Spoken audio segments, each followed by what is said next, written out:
अस्सलामुअलैकुम वरहमतुल्लाहि वबरकातुह। कैसे हैं आप लोग? अल्हम्दुलिल्लाह, मैं खैर आफियत के साथ हूँ। उम्मीद करता हूँ आप लोग बखैर होंगे।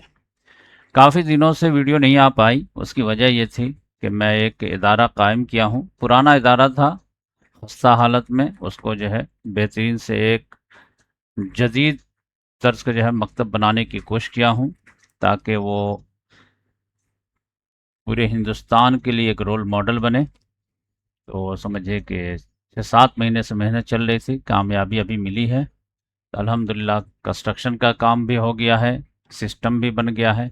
150 तलबा जो है एडमिशन भी ले चुके हैं, और समझिए कि 8-9 टीचर जो है मुस्तकिल खिदमत अंजाम दे रहे हैं। गांव में एक नए तर्ज का जो है इदारा कायम हुआ है। सारे बच्चे खुशी खुशी जो है दिन में भी पढ़ने आते हैं, रात में भी पढ़ने आते हैं।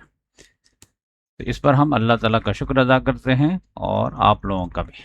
लेकिन आप लोगों को थोड़ी सी जो है वर्ल्ड करंट अफेयर जो सुनने के शौकीन हैं उनको मायूसी हुई होगी। तो समझिए कि थोड़ा सा जो है स्ट्रेस दूर करने के लिए भी या तो आदमी आराम करता है, और मैं आराम ना करके दूसरा काम कर लेता हूँ, बस यही है। वरना 365 दिन तो कोई भी आदमी जो है मुस्तकिल काम नहीं कर सकता है, तो उसे ब्रेक चाहिए ही होता है। तो इसी ब्रेक में मैं ये सब काम करता रहता हूँ। परसों मैं आ गया था यहाँ बम्बई, कल दिन भर मताला वगैरह किया, और आज लेकर के हाजिर हुआ हूँ। तो आज भी मैं मुख्तसर बात करूँगा, और एक दो दिन के बाद जो है वो मैं मुकम्मल तौर से जो है करंट अफेयर पे वापस आ पाऊँगा। तो आज की जो बड़ी खबरें हैं वो मैं आपसे शेयर कर देता हूँ। देखिए, 3 बड़ी खबरें हैं। एक तो रशिया यूक्रेन जंग के ताल्लुक से है, लेकिन आज इस पे बात नहीं करेंगे, बाद में बात करेंगे। और हो सकता है आज मैं एक रात में भी वीडियो लेकर के आऊँ। आज थोड़ा स्टार्टिंग ले लेते हैं। दूसरी बड़ी खबर यह है कि ये मोरक्को और स्पेन में जो है एक छोटा सा इलाका है यहाँ पे, सीटा। तो ये समझे कि स्पेन का इलाका है, तो बहुत सारे माइग्रेंट जो है यहाँ से भाग करके स्पेन की टेरिटरी में चले गया। स्पेन चूंकि यूरोपियन यूनियन का है, जिसकी वजह से वो माइग्रेंट जो है वो यूरोप में जाना चाहते हैं। तो कई लोग अपनी जान को हथेली पर रख करके जो है घुस गए हैं। अब उनको खाने की दिक्कत है, पानी की दिक्कत है, इज्जत नफ्स की दिक्कत है। यूरोप वाले अपनाना नहीं चाह रहे हैं, यहाँ उनका जीना दोभर है। बहुत ही जो है देखेंगे तो हालत आपकी ख़राब हो जाएगी। लेकिन सबसे बड़ी खबर तो ईरान और जो है इसराइल और अमेरिका के ताल्लुक से है। तो वो मामला क्या है? फिर इंडिया में जो है बाई इलेक्शन हुआ है, तो उसमें जो है बीजेपी को बड़ा झटका लगा है। प्रशांत किशोर, वो समझ जाइए कि जीत गया है बाई इलेक्शन पटना से, और समझ जन स्वराज का खाता खुल गया है। तो मेहनत किया है समझे कॉकरोच पार्टी ने, और असर जो है फायदा उठाया है प्रशांत किशोर ने। तो इस पे भी बात करेंगे। तो ये स्पेन वाला और जो है यूक्रेन वाला मामला जो है रात के लिए रख देते हैं। अभी ईरान के ताल्लुक से और इंडिया के ताल्लुक से बात करते हैं। ईरान के मामले में जो चल रहा है वो तो जंग जारी और सारी है। ये हमला करता, वो हमला करता, ये ब्लॉकेट लगाया हुआ, वो ब्लॉकेट लगाया हुआ है। लेकिन 2-3 रोज पहले जिसमें मेरा सफ़र था, उस रोज जो है डोनाल्ड ट्रंप बहुत धमकी दे रहा था। लेकिन उसके धमकी का भी अंदाज क्या रहता है? जहाज में पहले बैठने से पहले जो है वो कुछ और धमकी देता है, और जहाज में के अंदर बैठ के कुछ और बातें करता है। तो उसकी बात की तो कोई वैल्यू ही नहीं रह गई है। वो अपनी बात को खुद ही जो है तरदीद करता रहता है। तो उसने तो जहाज में बैठने से पहले कहा था कि वर्ल्ड वॉर सेकंड लोग भूल जाएंगे, ऐसा हमला होगा, वैसा हमला होगा, ये करेंगे, वो करेंगे। आज सुबह उठ के देखे तो पता चला कि हम हमला करना कैंसिल कर दिया है। तो अब तो ये है। फिर उसने कहा कि कैंसिल क्यों किए? क्योंकि ईरान ने रिक्वेस्ट किया कि प्लीज़ माफ़ कर दो, हमें जो है एक चांस दो, ये वो। तो हम माफ़ कर दिए, कहे ठीक है, बात कर लो। ईरान ने कहा कि ऐसी कोई बात ही नहीं है, डोनाल्ड ट्रंप झूठ बोल रहा है। हमारी बात अगर चल भी रही है तो ओमान से चल रही है, वो भी स्ट्रेट ऑफ हुर्मुज के लेकर के। अमेरिका से तो बात हो ही नहीं रही है। तो अब यह है कि इस लेवल का अगर जो है इतना बड़ा प्रेसिडेंट अगर झूठ बोलेगा तो आदमी क्या तज्जिया करेगा? बस जो हो रहा देखते रहिए। इसमें जो सबसे बड़ी बात यह है कि ईरान अभी बहुत ही मजबूत पोजीशन में है, और समझिए कि स्ट्रेट ऑफ हुर्मुज को लेकर के अमेरिका के पास कोई प्लानिंग ही नहीं है। और अगर ज़ाहरी लिहाज से आप देखें तो सेंटकॉम की तरफ से भी जो है मैसेज जा रहा है डोनाल्ड ट्रंप को, अमेरिका को, कि अगर आप बड़ी जंग छेड़ते हैं ईरान से और ईरान अगर पलट वार करता है तो आप समझ लीजिए कि हम दो में से किसी एक ही को बचा पाएंगे। या तो गल्फ में जो हमारे अपने बेसिस हैं, मिलिट्री बेसिस, उसको बचा पाएंगे, या फिर इसराइल को बचा पाएंगे। बैक वक्त दोनों को नहीं बचाने की सलाहियत है अभी हमारे पास, क्योंकि मिसाइल इंटरसेप्टर उतने ज़्यादा नहीं है हमारे पास। तब आप जो है अपने बच्चे को बचा लीजिए या अपने आप को बचा लीजिए। तो इसकी वजह से ईरान में और जोश जज्बा है। दूसरी बात यह है कि डोनाल्ड ट्रंप ने जो है ये भी कहा, समझिए कि न इकरार किया है न इनकार किया है, लेकिन ये बात बिल्कुल जो है रोज़े रोशन की तरह यहाँ है कि इराक से, कुवैत से, बहरीन से, वो समझिए कि डोनाल्ड ट्रंप फौज को भी वापस बुला रहा है। और इससे पहले उसने ये कहा था कि मिडिल ईस्ट से सारे ही अमेरिकन शहरी खाली कर दें तो बेहतर रहेगा। अब ये तीनों चीज़ों को जोड़ के देखिए तो ऐसा लग रहा है कि पिटाई सख्त हो रही है अमेरिका की, और अमेरिका को बात समझ में नहीं आ रही क्या करें। लेकिन इसका अगर दूसरा पहलू देखें तो हो सकता है कि डोनाल्ड ट्रंप जो है वो ख़तरनाक इंसान है, बेंजामिन नेतन्याहू भी ख़तरनाक इंसान है, तो कोई बहुत ख़तरनाक मंसूबा बना रहा हो जिसके जो है जद उसके शहरी और उसके फौजी पर ना पड़ सके, उस इलाके में मौजूद होने की वजह से, जिसकी वजह से पहले उनको निकाल रहा हो, ताकि हम खुल करके यहाँ पर जो है दरिंदगी कर सके। तो कुछ भी हो सकता है। तो ये दोनों इम्कान है और ज़्यादातर वही इम्कान लग रहा। बाकी ईरान के लिए जो है बेहतरीन गोल्डन सिचुएशन ऐसी होगी कि अमेरिका जो है ये भी सोच रहा कि मैं ग्राउंड इन्वेजन करें, तो ग्राउंड इन्वेजन अगर किया तो फिर समझ जाइए कि वो वियतनाम जैसे दलदल में फंस जाएगा। तो डोनाल्ड ट्रंप है, कुछ भी फैसला कर सकता है। इधर जो है यूएई तो कह रहा है कि हमला करो, इजराइल भी कह रहा हमला करो, लेकिन सऊदी मना कर रहा है कि देखिए हम फंस जाएंगे बुरी तरह। अभी तो स्ट्रेट ऑफ हुर्मुज के बंद होने से हमारे प्रॉब्लम है, अब जो है बाबल मंदेब अगर जो है बिल्कुल जो है यहाँ पर ये कियोस हो जाए तो फिर हमारी तो इकोनॉमी ही बैठ जाएगी। अब फिर पलट वार ईरान करेगा और ये सारे बेसिस वगैरह को डिस्ट्रॉय कर देगा, तो फिर आप हमसे पैसा मत मांगेगा, क्योंकि हमारे पास जो इनकम ही नहीं रहेगा तो हम आपको क्या देंगे। तो ये सूरत हाल है। तो समझिए कि सबसे बड़ा लूज़र तो समझिए कि ये गल्फ़ वाले हैं, कि ये इनकी कोई वैल्यू ही नहीं रह गई है समझिए। तो आपको मैं दिखा देता हूँ कि क्या मामला हुआ। देखिए, Trump warns Iran of last chance for a deal, Tehran slams US blockade. देखिए, US president Donald Trump says talks with Iran are underway. Trump कह रहा है कि बात जारी सारी है, warning that negotiation are Tehran's last chance to secure a deal to end the 5 month conflict। तो ये तो जब से जो है समझिए प्रेसिडेंट बना है तब से ये धमकी ही दे रहा है। अब इसकी धमकी की कोई जो है असर ही नहीं है। वो समझिए जैसे माँ धमकी देती रहती है कि तुमको बूटी बूटी कर दूंगी, लेकिन वो कुछ करती नहीं है, वैसे ही है। Tehran denies holding talks with Washington. Tehran कह रहा है, यानी ईरान कह रहा है कि गलत बात है ये Washington. Saying it is speaking to Oman about the Strait of Hormuz. क्या कि हमारी बात चल रही है लेकिन तुमसे नहीं चल रही, ओमान से चल रही है। Mohsen Rezaei, top Iranian military adviser, उसका क्या कहना है कि warns US vessels and forces will face serious risk and casualties if naval blockade continue. तो अमेरिका ने नेवल ब्लॉकेट रखा है, तब मोहसिन रिजाई साहब ने धमकी दिया है कि फिर तुम्हारी जो है फौज, अफवाज और वेसल दोनों को टारगेट किया जाएगा, क्योंकि ये ब्लॉकेट हम ज़्यादा दिनों तक बर्दाश्त नहीं करेंगे।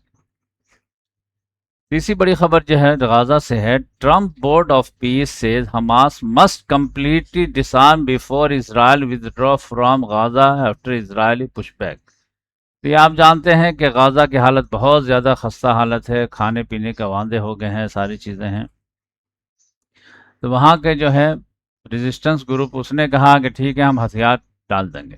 और आपके हवाले कर देंगे। चलिए, लेकिन पहले नंबर पर आप गाज़ा को खाली कराओ इसराइल से, और वो जैसे जैसे खाली करेगा वैसे वैसे हम हथियार देना शुरू करेंगे। वो भी टनल का मामला बाद में देखा जाएगा, लेकिन ये हथियार हम दे देंगे।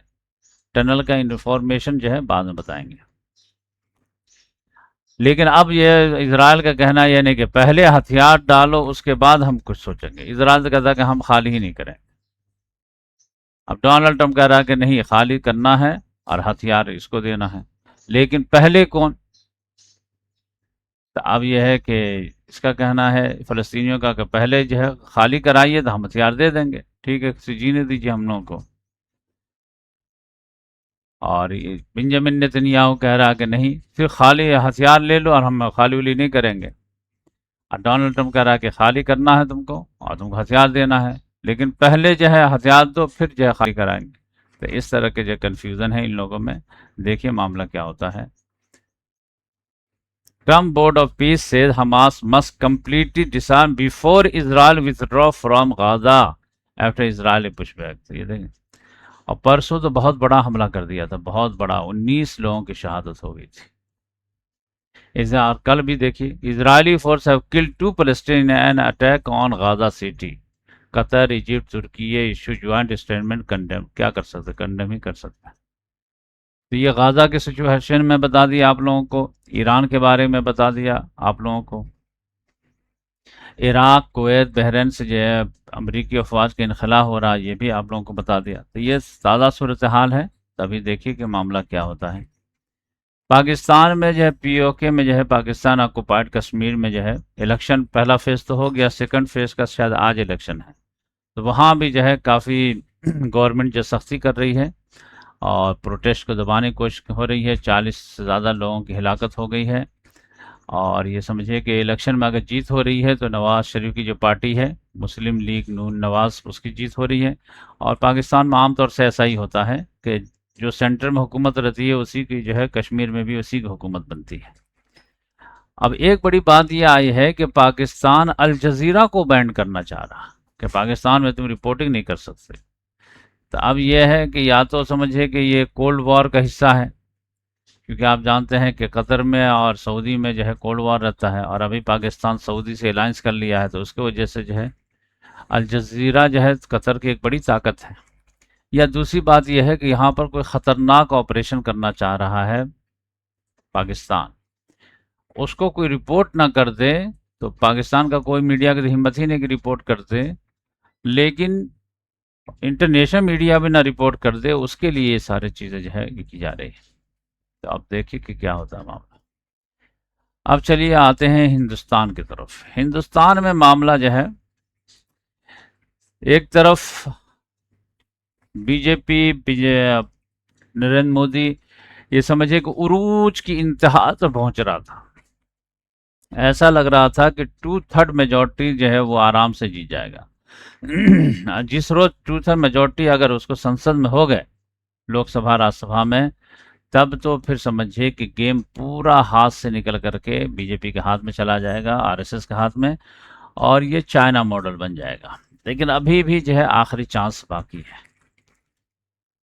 तो आप देख ही रहे थे कि जो है किस तरह से जो है शरद पवार की पार्टी को तोड़ा जा रहा था, तो फिर जो है इसको शिवसेना जो उद्धव ठाकरे की पार्टी को तोड़ा जा रहा था, और फिर और कहाँ तोड़ा जा रहा था, बहुत ज़्यादा जो, हाँ, ममता बनर्जी की पार्टी को तोड़ा जा रहा था, अरविंद केजरीवाल की पार्टी को। तो ऐसा लग रहा था कि बस तस्वीर है, उसमें से धागा टूट गया है, दाने बिखर बिखर करके टूट टूट कर बीजेपी में आ रहे हैं। तो वो आराम से जो उसको चाहिए समझिए कि 360 सीट, और 318 के करीब है, तो आराम से पहुंच जाएंगे। और जैसे ही जो है 360 हुआ, 352 ही समझिए, तो वो अगर डीलिमिटेशन वाला कानून लागू कर दिया कि जहाँ पे जो है 850 सीट का जो है वो समझिए कि मेंबर ऑफ पार्लियामेंट हो जाएगा, और उसमें ज़्यादातर जो है नॉर्थ इंडिया से जो सीटें रहेंगी, साउथ से कम हो जाएंगी, तब तो समझिए कि हमेशा ही बीजेपी की जीत होती रहेगी। तो ये सारी चीज़ें हैं, फिर वो अपने हिसाब से कायदा कानून भी बना लेगा सारी चीज़ें। तो ऐसा लग रहा था कि पूरा जो है चाइना के मॉडल पे जो है इंडिया जा रहा है, और वहाँ वन पार्टी डिक्टेटरशिप है, यहाँ आरएसएस के हाथ में ये डिक्टेटरशिप आने ही वाला है। लेकिन एक बड़ा झटका लग गया है कि वो जो है जेंजी मैदान में आ गया। अब वो हंस-हंस के कुर्बानी देने के लिए तैयार हो गए, और टैलेंटेड भी हैं, और मुस्कुरा के गले भी लगाते हैं, ये सारी चीज़ें। तो ये आउट ऑफ बॉक्स जो है वो समझे कॉकरोच पार्टी ने जो आगे, तो ये समझिए कि लोग देखते रहते हैं, खामोश रहते हैं, लेकिन एक ही मरतबा गुस्सा उबाल आता है। तो धर्मेंद्र प्रधान का जो इस्तीफा हुआ है, उससे जो है वो मामला हाथ से निकल रहा है। बीजेपी जो किसी से नहीं डरती थी, और सारे लोग उससे डरते थे, इवन के जो है सुप्रीम कोर्ट के जो है चीफ जस्टिस वगैरह भी। अब उनको भी एक से डरने लगा है, वो जेंजी से, उनके प्रोटेस्ट से। अब उसको जो है जोड़ तोड़ करने में लगे हुए हैं। अब यह है कि अगर जेंजी जो है उसको एक कामयाबी मिली है, मोमेंटम बना हुआ है, अगर ये 2-3 महीने के अंदर अंदर इससे फ़ायदा उठा करके गवर्नमेंट को जो है सबक सिखाने में कामयाब हो जाए, तो समझ जाइए कि इंडिया 5-10 साल के लिए फिर जो है राहत की सांस ले सकता है। लेकिन अगर जो है ये ठंडे पड़ गए और इनको मैनेज कर लिया गया, और पूरी ताकत गवर्नमेंट ने लगा दी मैनेज करने की, तो फिर समझ जाइए कि ये जो चांस मिला है, वो चांस भी जो है हाथ से निकल जाएगा।